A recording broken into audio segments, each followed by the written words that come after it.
And welcome to Mark Allen's Culinary Adventures. We have an exciting show today. I know all of our shows are exciting. Have you ever watched Law and Order and the attorneys bring out, experts, and these experts, say, well, the guy died this way, and then the other expert will say, well, he actually died this way. Well, our guest is an expert that testifies, but he doesn't do death stuff. He does insurance stuff. And we'll find out about that with Fred Fisher, who loves to cook. And I think his wife, like mine, likes to eat. We'll find out about that as Mark Allen's Culinary Adventures takes to the air.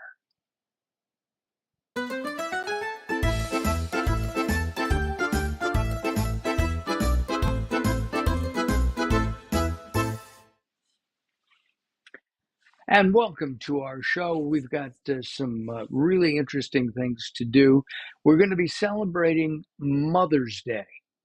Okay, this is something you can make for mom. She's going to love it. And we're going to bring Fred Fisher in right now. Fred, welcome to our show. Hold on a second. There you go. I can talk now. Yes. Hi, Mark. How are you? Thanks for having me on your show. I'm hey, good. My pleasure. You were on our sister show a couple of weeks ago, I believe, right? Yes. Late Night Health. And you live in Southern California. And am I right in that you love to cook? Oh, yeah. Best way of saying hello to your friends I've ever found. No, I agree with you. And you've been with your wife a long time. Actually, let's see, 17 and 35 is how much, Carol? 52. Wait, 55. 55. You've been together 55 years.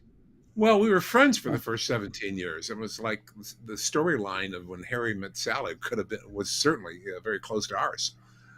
Wow. That's very close. Got it. Very ours, similar. What movie, Carol? What movie would we be like? All right, she's not going to answer that. Safe move. What we're going to be doing today is we're going to be making a steak. Now, the recipe actually calls for fillets, and Carol and I both prefer ribeye. So we're going to be doing a ribeye. There are two, one for each of us, though we'll probably just share one because these are big, or have dinner again tomorrow night. And we're going to complement this with a baked potato. And these are white rose potatoes, courtesy, of course, of Melissa's. And let's go take a look at our Melissa cam. Is that a beautiful setup? We've got red potatoes and white potatoes in there. And we also have lots of asparagus. I love asparagus. Fred, are you an asparagus person? Absolutely. Although I prefer, call it asparagus, just in keeping with the Latin tradition. Okay, if that's how you asparagus, asparagus, right? Well, that's two. Two asparagus. Yeah, and asparagus would be plural. Yeah, other way around. Asparagus plural. I get so confused. We're going to start by melting some butter. And Fred, this is where you can direct me a little bit. I have some sweet butter. I'm going to take a little pad and put it into our pan.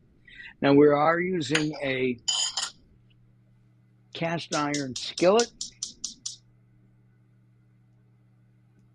And we'll let that melt. In the meantime, I have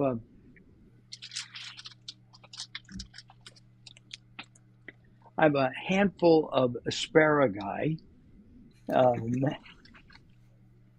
And I'm going to put it into this bag. Oh, you're right. I forgot.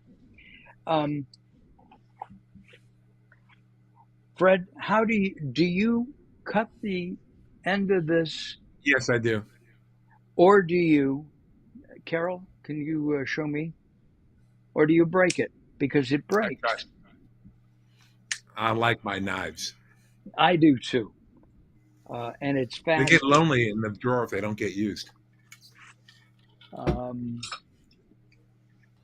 well, because you do that, we're just going to cut them up here like that. There you go. There you go.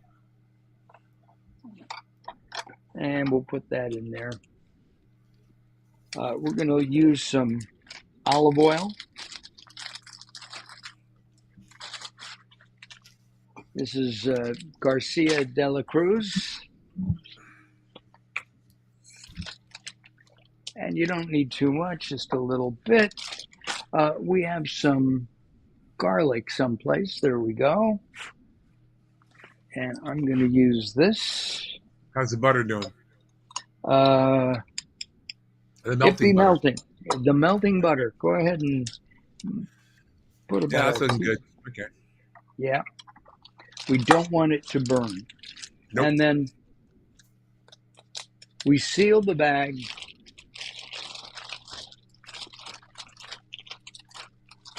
And then I'm going to put it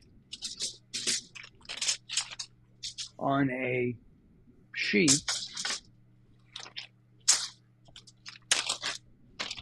Hopefully without the bag. Yes, we are going to not use the bag. No, don't And, melt the bag. and we're going to spread this around like that. We got enough plastic on our bodies as it is. We certainly do. All right. Now, one of the things that, and I'm going to put this in the oven. By the way, you can cook this at 400 degrees for about 10 to 12 minutes. Be careful, you don't want it to burn. Okay? All right. We have a potato. And Carol, is this the crisscross that you want me to show? Yes, but you need to crisscross it. Yeah. Right. So what I do is, you can watch, Just very small. Carol. We're just going to do this. Okay? And now I'm also going to put some olive oil on this, just a little bit.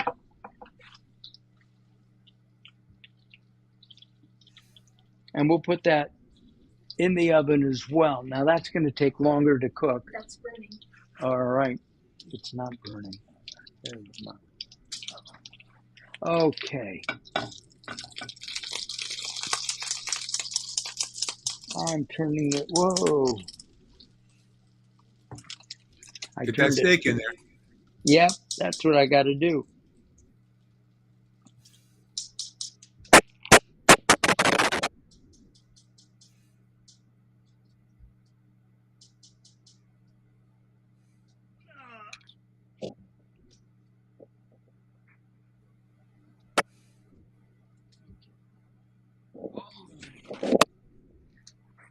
All right.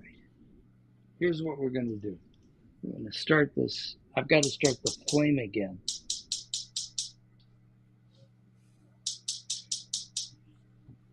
And, oh, you know what?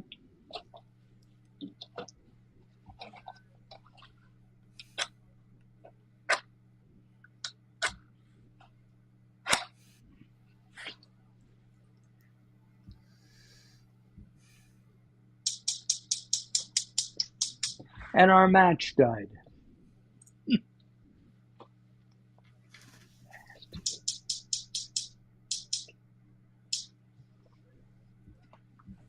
All right. Fred, hold on. We'll let that sit for just a second. I think it's hot enough. Yeah. Any idea on this?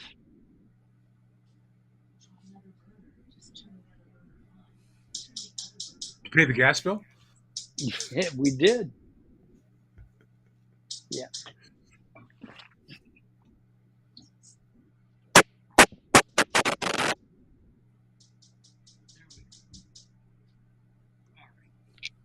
All right, we have it at a medium. I'm going to put one of these in right now. Hear this. Well, I like the sound of that. Yeah, me too. Now that is a thicker piece of meat, so it's going to take a while to cook. And in the meantime, I introduce you as an expert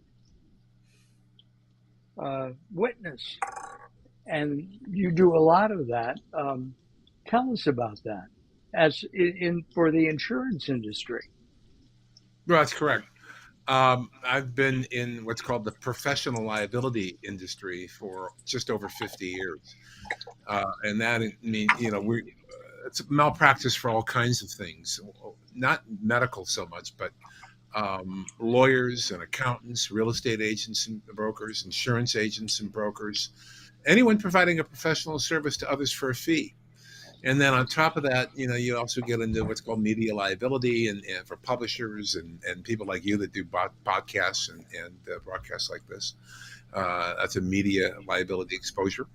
And so anything that's considered specialty lines, director and officer liability would fall into that category. I don't know what the demographic of your viewers are, but I would imagine there are people that are professionals, whether they're Right. accountants or architects, what have you, and then people that do consulting work. People may be volunteering on the local board of the local chamber of commerce or school boards or other kinds of boards, volunteer work, or even involved the local little league team. Oh, And those would be. I remember the Little League. I was. I watched all the parents fight. yeah, there you go. But in any Yeah. event, when you're acting in those capacities, you could become a target for a lawsuit for some kind, whether it's doing your professional work, or even doing some of your volunteer stuff. And so organizations like that, even nonprofit organizations, they have to buy insurance. And I'm sure we're going to clear the room now because we're talking about coverage, right? But let me tell you how serious this stuff is getting. Um, you can't take it for granted. You just can't say to yourself, I bought insurance, I'm protected, because it's not that simple. And it's When and you it's buy, not that simple. when you buy insurance, and you're talking to your broker or an agent, are there things that you should know in advance before they come into your home or your office, and that you should ask them? Well, that's the tendency these days in 37 states. That's correct. Your insurance agent has no more duty to advise you or assist you than your server at Denny's. And California is one of them. Wow. The 37 states, and so you have to. The courts are ruling that you have to know what you need, as opposed to the person who's selling it, the person who's licensed, the person who had to take training to get a license and pre-education classes and continuing education classes. They know more about insurance in 5 years than you'll ever know as a consumer. And yet the Mhm. consumer in California and 36 other states uh, is supposed to know more about their needs than the person selling it, which is to me, and this is a personal opinion, Sure. absurd. But there are other states that don't follow that standard. But that's the way it is at the moment. And Um, you stick up for the insuree rather, yes or and do you no. do both? Yeah. To me, it's my caseload is such that I do both sides. I do plaintiff and defense Okay. work, but it's about the Got it. case. I don't take every case. I turn down a lot of them because I don't agree with the position they're asking for, or I don't believe I can, or I don't believe I have the expertise as well. But uh, to me, it's about the case, and if I like the case, I'll take it. And if I believe in the case, I'll take it.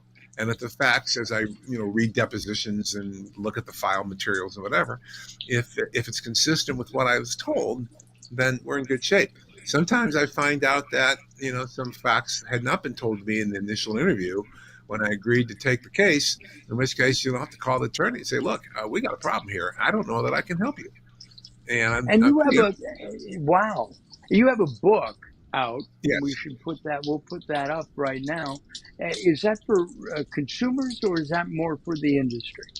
for both. And I wrote it for the consumer. When I was talking earlier about professionals and people that volunteer and sit on boards of any kind, whether it's a big one for a major charity or a small one for a local PTA, uh, those types of policies are written on what's called a claims made basis. which most people probably haven't heard of.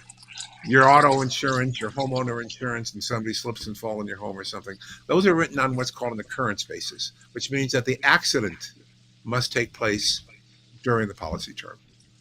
When it comes to I'm sorry, we're still cooking. So well, I wait, just how are we put doing? Have you just turned it over? I did.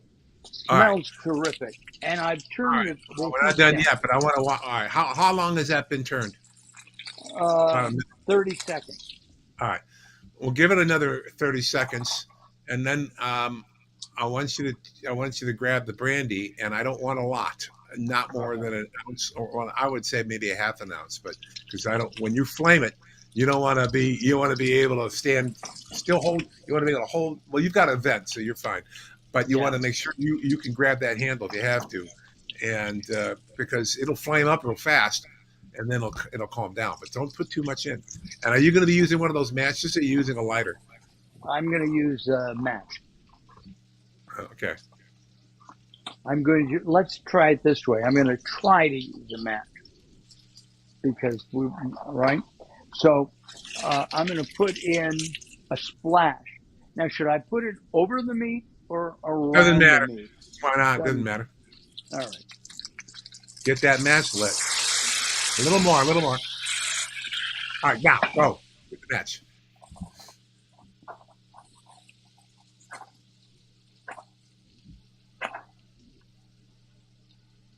I think we need new matches. Can you light it from the burner? Yeah. Yeah. Here we go. And it burns it off, right? it just burned it. We'll try one more time. A little more. Put a little brandy in. Yeah, I'm going to do it. Now, the matches are either...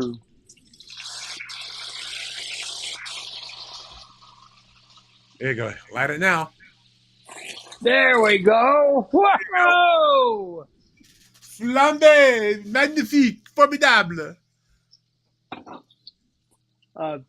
And we should mention that Fred spent time in France, and you're obviously bilingual. Well, not anymore. I've forgotten a lot. My vocabulary is horrible, and so is my grammar. But I can hold my own in France. I can have light conversations.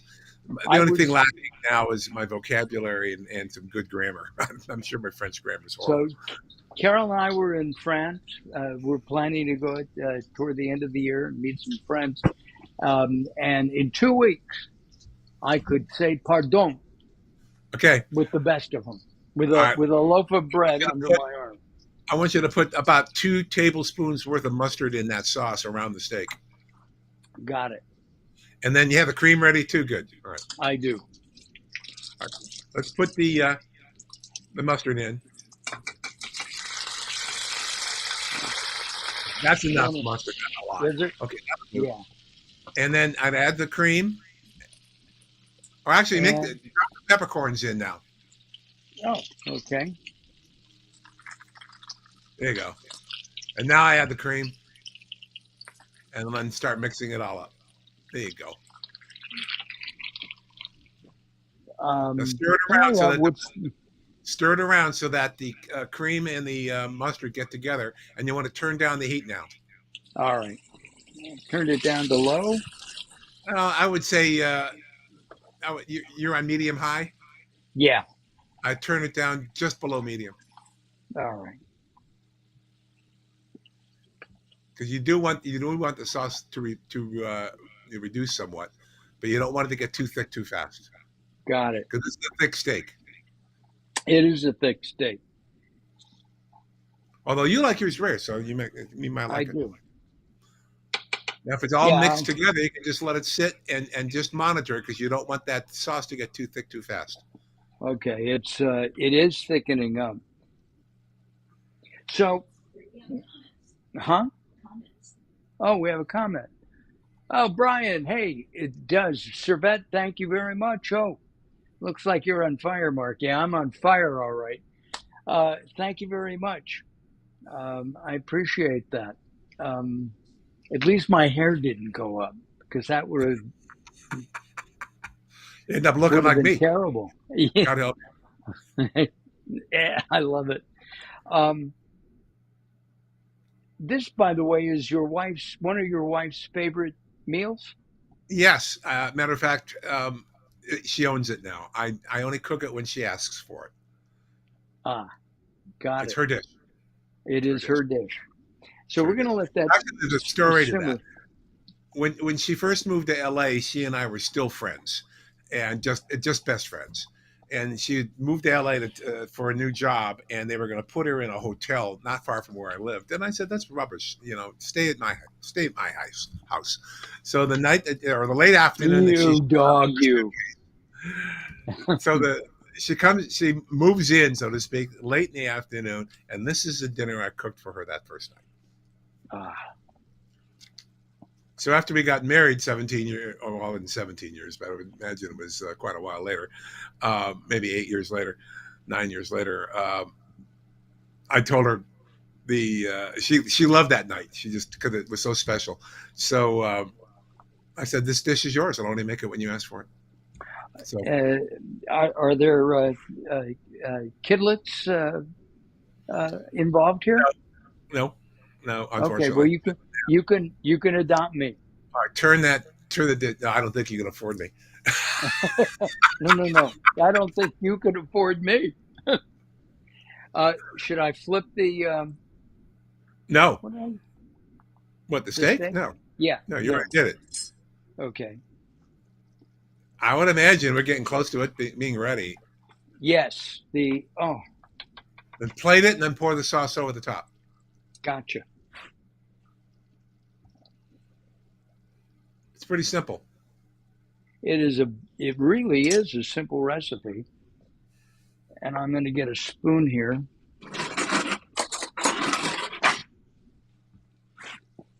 Make sure you get those peppercorns on there. And let's do it like this.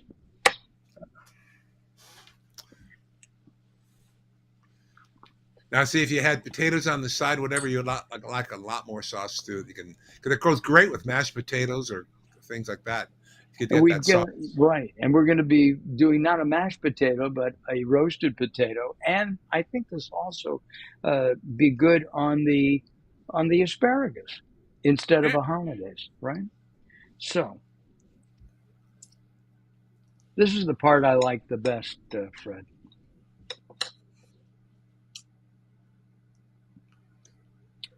It is, you know, it's tender. By the way, this was a organic um, a little bit rare, but I like it that way. Are you a medium rare or well Medium or rare.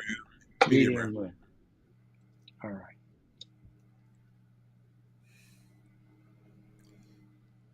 There we go. Get Here some we go. sauce on there, boy. Yeah.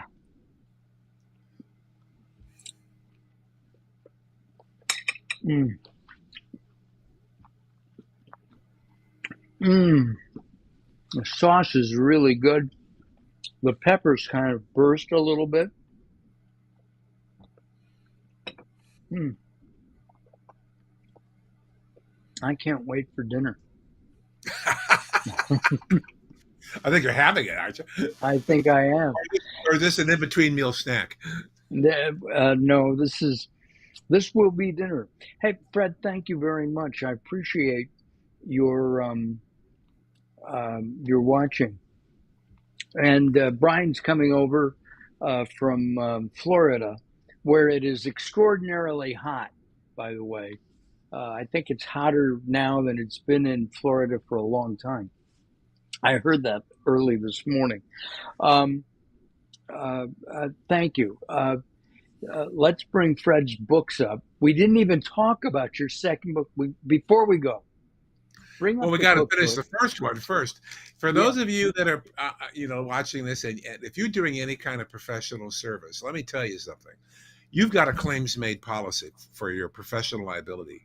They are as dangerously worded policy that you can find on the street. And there's plenty of what I call gotchas that'll get you in it. Read the book. It's for you. You're going to learn all about the gotchas that'll get you. And it's easy to read. I got something like 15 or so 5-star reviews on Amazon, and everybody's saying the same thing. It's that how easy it is to understand something as complicated as these types of policies, because I did that intentionally. I wrote it for the consumer. You need to know what you're buying. You need to know how dangerous they are, because you don't know whether you've got a good policy or not until you submit a claim. And let me tell you something. That's not when you want a surprise. No, absolutely not. I mentioned to you that within the last week or so, I noticed that Carol actually noticed our homeowners insurance went up. Oh, And there's no doubt about that. right? And, Part of and it's the tariffs. They're raising the prices on parts, the prices on equipment, the prices on to be able to replace your stove and other appliances is going to go skyrocketing now. right. And lumber. They were We telling me pay that, the tariffs. yeah, yeah. And so what I did was I increased my deductible and I saved over $600. Is that Well, something that people should take a look at? I think they should. You can save money that way. I'll tell you what you don't want to do. Never buy insurance on price. Never. We're programmed for it. But when you do that, you don't know what you're giving up. And you don't know what you're giving up until you have a claim. We all think that, oh, I'm covered. Well, maybe you're not.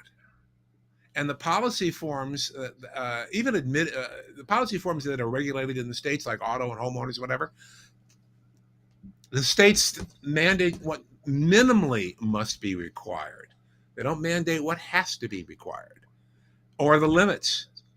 So we're programmed to buy on price. We're programmed. Oh, I just saved $400 on my auto insurance. And then your agent comes over. Here's your policy. You just saved $400, moving it to me. Don't you feel good? And you have that placebo effect. And then you submit a claim, and you find out something's not covered because that's how you saved money. With homeowners insurance and health insurance, prescription insurance, let's see, car insurance. I think it should, if it's car insurance, they cover everything. And they don't. They have so many exclusions. There is no way that the average consumer can understand what is and what isn't covered. No, you got to force your agent or broker to tell you what you need to know. But more importantly, you got to spend the time. Got it. That's what you have to do. But let me ask you a question, Mark. Sure. Are you shooting this at home? I am. So you're shooting something at home for a commercial purpose. Yes. Do you know whether or not your homeowner insurance covers you for things done for business use? It does. Yes. You had to find out, didn't you? I'm sorry? You had to read it or ask to find out. I asked about it. Yes, I did ask about it. Because if you're operating a business out of the home, the default is that you're not covered for anything that arises out of the operations of a business. Got it. Yeah. Including a fire. Oh. What if? Whoa! Excuse me. I'm going to turn the flame off. That'd be a good idea. That's a gotcha that'll get you. Which is going to be my next book. That's what it's called. Gotchas that'll get you. I love it, Fred. Thank you. Sorry about some of the things that the pictures and stuff, but I appreciate your time. This is excellent. In the next day or two, we will have this up, the recipe up on our YouTube channel, so that you can make this too. It's very fast, very easy, and you can make changes. We had trouble. We used green peppercorn in brine, and I had a lot of trouble finding it. And I thought I would try capers instead. That would have been awful. Because you think so? Yeah, capers wouldn't work. it was suggested. Chat GPT on the internet said you could try that; it would work. And you That said was if a you can't find, hallucination. They were thinking about how it looks because they look similar to peppercorns. they They weren't do. thinking flavor. They weren't thinking Well, flavor. I'll tell you that. well, it's a big flavor difference. There's no question. But you can find green peppercorns, and you can even buy it online. Yeah. I had trouble finding it, but they wanted to sell me 12 bottles, Oh my god. and yeah, I know. So that would not have worked. Fred, thank you very much. Hold on, just for a second. Thank you very much for watching, Brian and Servette. Thank you. I appreciate it. And we thank you for watching. All right. Melissa's, as always, thank you for all the things that you do for us. Robert, you're terrific. Robert's been on the show a number of times. We're using his potatoes and asparagus tonight. We're going to be using the white rose. Last week, we used some of the red and green peppers from Melissa's. We want to thank, who's next? B&U. B&U makes a variety of honey products, not only for health, but also for cosmetic reasons and to make you look beautiful. Look at my skin. Anyway, and then we have Garcia de la Cruz celebrating 150 plus years of making olive oil from Spain, and it's just one of the best olive oils I've ever tasted. Is that it, or do you have more? That's it. Okay. Hey, listen, thank you very much. We'll see you next week. Have a great one. Happy Mother's Day, everybody. Make this, it's really good.